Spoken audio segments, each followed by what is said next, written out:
Hey guys, just let me start off by saying, thanks to all the people that have subscribed and sent me comments and things like that. I appreciate it. Feedback is great.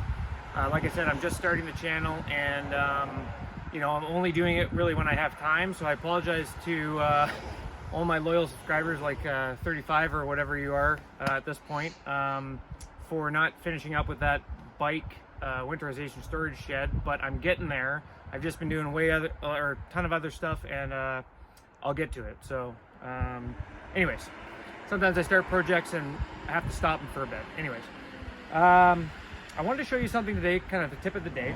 This is how to wrap cable. I've got a background in broadcast, television, film, that kind of thing. And one of the things I learned early on in school for that was a wrapping technique called the over-under. And some people may not know this technique. It's really good for cables of all sizes and types, and little cables, your HDMI cables and stuff inside, big heavy cables, construction cables, etc. So the point is that here's what you do. You grab one end with one hand, and you make a loop whatever size you want. So remember that this is the loop size it's going to be when it's done, right? So if you want to coil this big, cool. If you want to coil this big, cool. Whatever works out for the length of cable you got. So for me, I'm going to do about this. So the technique is this: you do one loop, then your next loop, you turn your hand inside out, you grab the cable, you come underneath, and make your second loop the same size. Then you alternate back and forth with those two techniques. Standard loop, backwards loop, give yourself some slack, backwards loop, standard loop, backwards loop, and you just keep doing that, okay? Now the other trick to make the cable end up nice is cable has a memory, and so it likes to stay in whatever its kind of natural state is. As soon as you start introducing twists and stuff to it, it's not going to want to stay into that natural state again. It's not going to stay nice and loose. So the other thing you can do is you can twist it in your fingertips to kind of get it to lay nice. If it's got a bit of a kink or something in it, twist it and let it lay nice, right? So I'm back to a standard loop, back to a backhand loop, back to a standard loop, and just alternate. And don't do two in one, because you might get a knot mid-span if you don't alternate. If you do two in a row, it might cause an issue, so just keep that in mind. So I'm doing an underhand here. I do a standard one. I'm spinning the cable in my hand to get it to lay nice.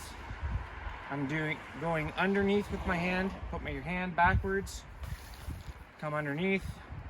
And if you're a lefty, think about that too. You're going to be doing it the opposite way. So the hand that you're wrapping with is going to have to go backwards and then come up underneath the other one. So just remember, hand, the palm away from you, up underneath the other one, right? But I'm not a lefty. So a couple more. This is a longer cable. It's about 100 foot. I'm twisting it so it lies nice. You can spin it around like this to get the kinks out.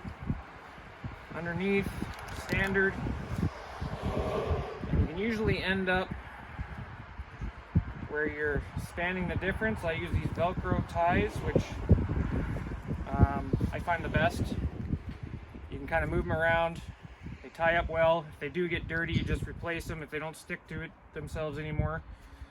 And there you go. You can throw it on a peg, wherever, and it's nice and neat. You can stack them up. You can see exactly what you got. But the beauty of this technique is when you're ready to deploy this, you grab one end, you grab the other end in your throwing hand, hold this end. No tangles. You're ready to set up, plug in your machine, plug in the house, you're good to go. You're not fighting with knots, wasting time. So there's my tip of the day. Thanks guys for coming by, and like I said, I'll get new content out as fast as I can. But for now, this is what you get. See you later.